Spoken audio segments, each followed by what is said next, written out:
तो paper leak रोकने के लिए जो नए कानून के प्रावधान किए गए हैं उसको एक बार आपको बताते हैं ग्राफिक के जरिए, साथ ही साथ ये भी बताते हैं कि 2024 में किस तरह के प्रावधान थे और 2026 में अब किस तरह के प्रावधान प्रस्तावित हैं।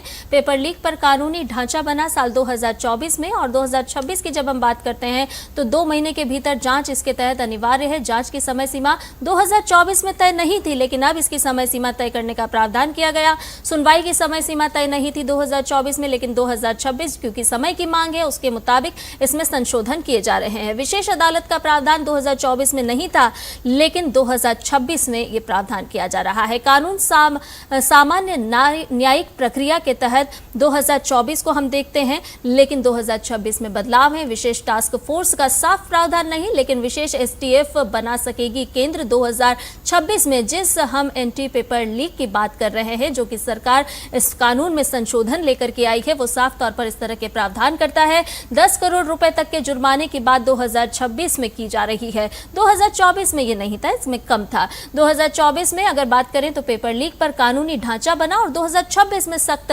कानून बनाने की बात अब तेज हो चली है। जांच की समय सीमा 2024 में तय नहीं थी, लेकिन 2026 के कानून में जो संशोधन करने की बात की जा रही है उसमें समय सीमा पर भी खास तौर पर जोर दिया गया है, जो कि साफ तौर पर दर्शाता है कि छात्र हित सर्वोपरि है। राज्य यूटी बना सकेंगे विशेष फास्ट ट्रैक कोर्ट। जिस फास्ट ट्रैक कोर्ट का ऐलान प्रधानमंत्री नरेंद्र मोदी ने किया, तो ये जो कानून में संशोधन किया जा रहा है, इसके तहत फास्ट ट्रैक कोर्ट की भी यहां पर व्यवस्था सुनिश्चित की जा रही है। और 2026 की जब हम बात करते हैं तो रोजाना सुनवाई को भी यहां पर सुनिश्चित किया गया है। विशेष एसटीएफ बना सकेगी केंद्र, ये बात भी यहां पर सुनिश्चित होती हुई नजर आ रही है। तो परीक्षा सुधार की दिशा में मोदी सरकार ने बड़ा कदम उठाया है। लगातार बड़े कदम उठाए जा रहे हैं। प्रधानमंत्री नरेंद्र मोदी ने इस बारे में आईटी एक्सपर्ट और डिजिटल क्रांति के सूत्रधार नंदन नीलेकणी पर भरोसा व्यक्त किया है। उनके नेतृत्व में हाई पावर टास्क फोर्स का गठन कर दिया गया है। पीएम मोदी को नंदन नीलेकणी पर आखिर क्यों है भरोसा, ये भी जानना बहुत जरूरी हो जाता है। उनके अनुभव को ध्यान में रखते हुए उन पर भरोसा व्यक्त किया गया है। नंदन नीलेकणी बेहतर भरोसेमंद नाम, क्योंकि आधार प्रोजेक्ट को जब हम देखते हैं तो उन्होंने इस पूरे प्रोजेक्ट का सफल नेतृत्व किया है, यानी कि एक अच्छा खासा अनुभव रखते हैं। डिजिटल क्षेत्र में डिजिटल तकनीक के विशेषज्ञ के तौर पर नंदन नीलेकणी का नाम आता है। डिजिटल भारत के सूत्रधार भी एक तरह से कह सकते हैं नंदन नीलेकणी को। तो ये काफी भरोसेमंद नाम है, और उम्मीद यही है कि किस तरह से हम डिजिटल माध्यम के तौर पर हम परीक्षा को किस तरह से सुनिश्चित कर सकते हैं, व्यवस्थित बना सकते हैं, और जो पर्चा लीक के मामले हैं वो किस तरह से हम जीरो पर ला सकते हैं। तो नंदन नीलेकणी ऐसे में टास्क फोर्स के एक भरोसेमंद नाम, डिजिटल सुधारों का व्यापक अनुभव अपने पास रखते हैं। बेहतर सलाहकार की भूमिका भी नंदन नीलेकणी ने समय समय पर निभाई है।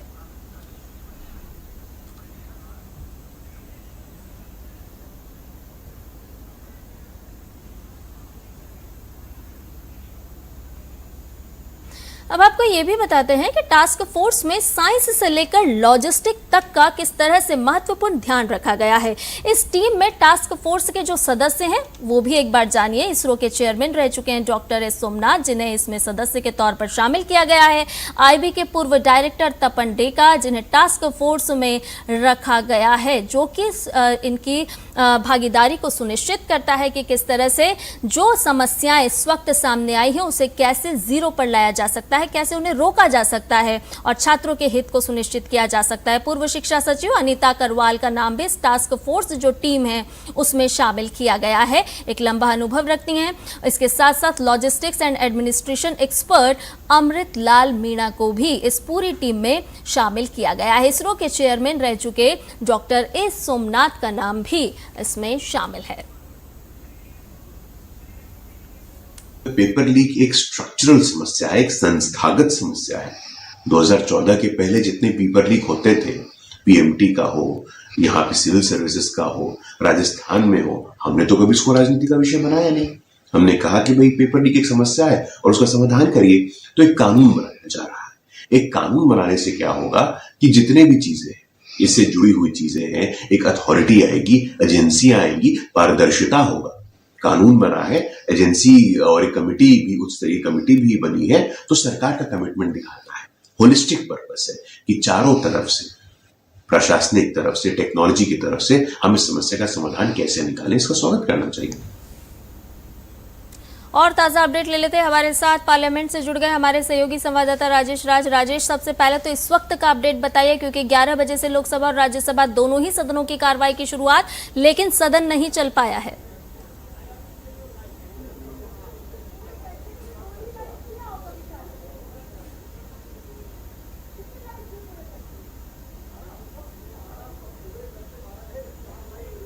राजेश, आप सुन पा रहे हैं?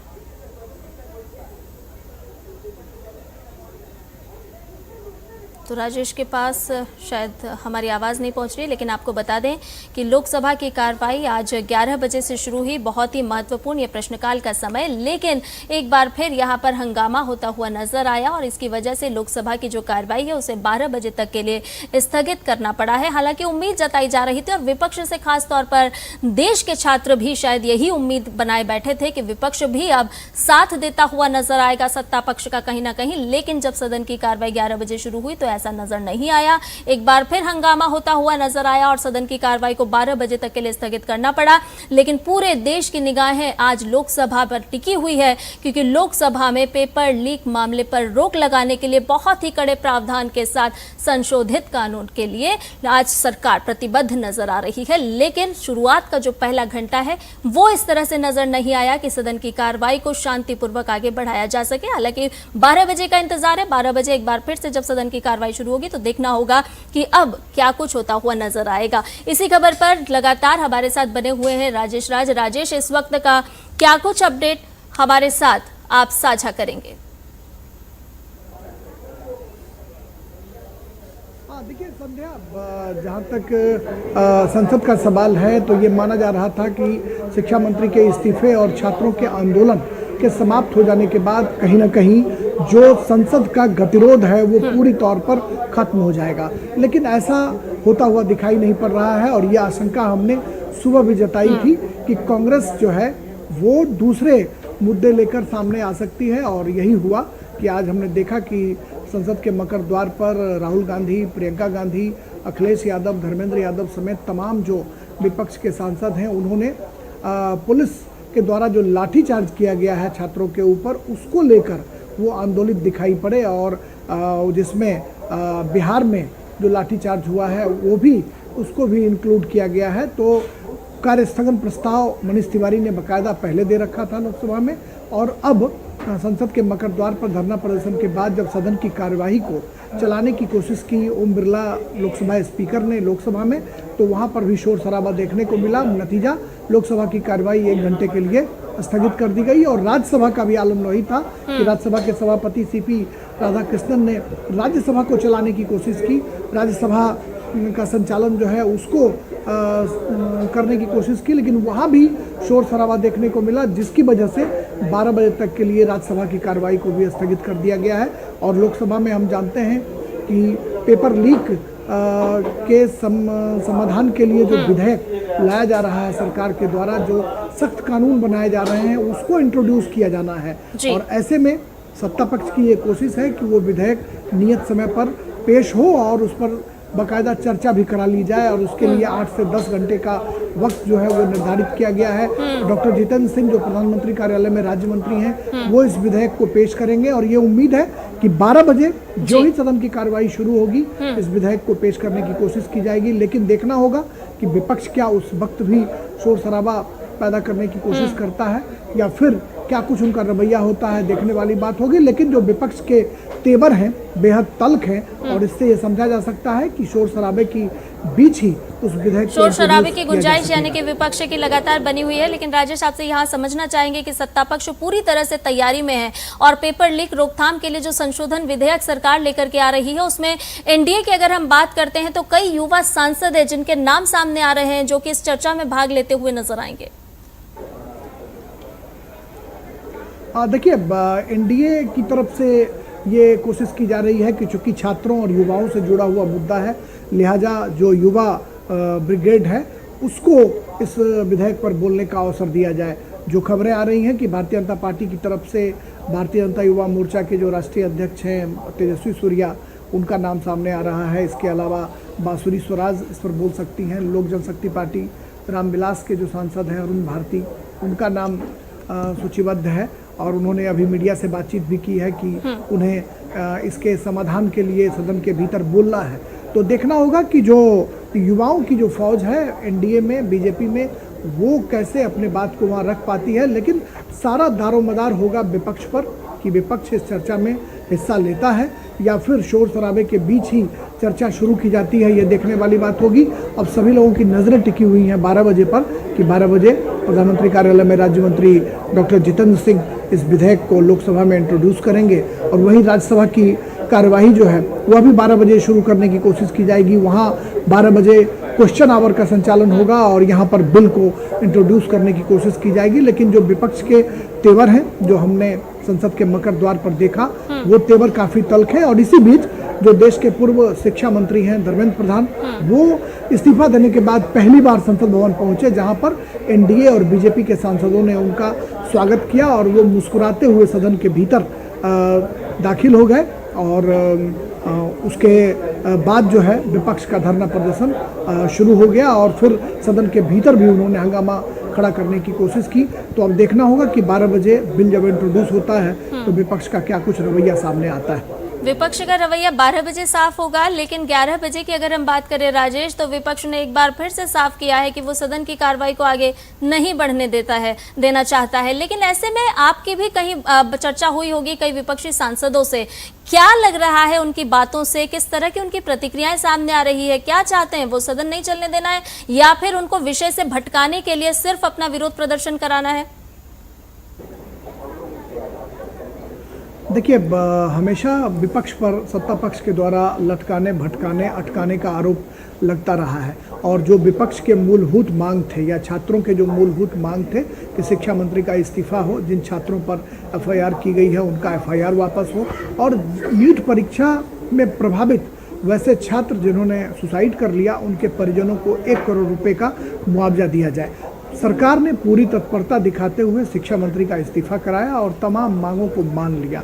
इसके बाद अब विपक्ष के पास कोई बड़ा ठोस मुद्दा दिखाई नहीं पड़ रहा था। लेकिन ये तमाम जो पॉलिटिकल पंडित हैं वो ये समझ रहे थे कि कांग्रेस जरूर कोई ना कोई मुद्दा लेकर सामने आएगी। पहले राहुल गांधी ने उसी दिन शाम में कहा था कि इस मुद्दे पर पीएम को माफ़ी मांगनी चाहिए, और अब छात्रों पर लाठीचार्ज का मुद्दा उठाकर, पटना में जो छात्रों पर लाठीचार्ज हुए हैं उसका मुद्दा उठाकर कांग्रेस के जो तमाम सांसद हैं वो यहाँ पर आंदोलित दिखाई पड़े। पप्पू यादव जो कांग्रेस समर्थित निर्दलीय सांसद हैं वो भी पूरा बैनर पोस्टर लेकर के सदन में अंदर गए हैं और बाहर भी उन्होंने धरना प्रदर्शन किया है। तो कहीं ना कहीं विपक्ष का जो रुख है वो विपक्ष का रुख स्पष्ट हो चला है। और मकर द्वार पर 11 बजे की कार्यवाही शुरू होने के पहले ही उन्होंने अपना रिफ्लेक्शन जो है वो दिखा दिया है और कार्य स्थगन प्रस्ताव भी कई सांसदों के द्वारा दिए गए हैं। तो निश्चित तौर पर विपक्ष, अच्छा राजेश, यहाँ पर विपक्ष का दोहरा रवैया नजर नहीं आता है कहीं ना कहीं, क्योंकि आप जब मोर्चा खोलते हैं सड़कों पर तो आप छात्र हित की बात करते हैं, जब सदन में आपको छात्र हित की बात करने के लिए मौका मिलता है तो आप तो सदन चलने ही नहीं देते हैं। तो ये दोहरा रवैया विपक्ष का नजर नहीं आता?